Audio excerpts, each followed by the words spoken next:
Why do you need a speed controller? Well, for controlling the startup for one thing.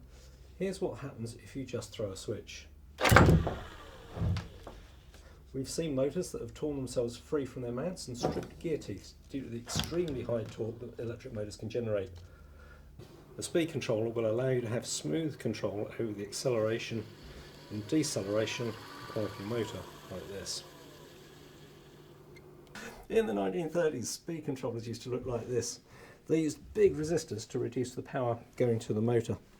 That wasted a lot of power though, and nowadays we use a technique called pulse width modulation.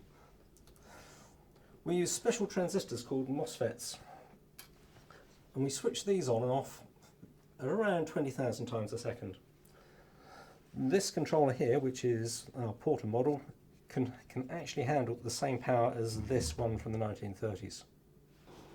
If we connect an oscilloscope to the motor, we can see the power going on and off.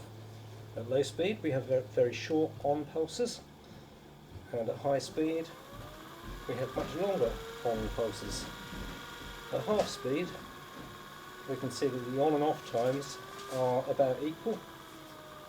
We call this 50% duty cycle, and if you measure the output with a voltmeter you can see that it's averaged out to about half the input voltage. There.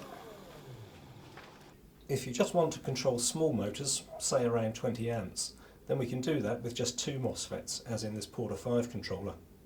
If you want to control currents up to 300 amps, then we can just add more MOSFETs, like this 4QD300.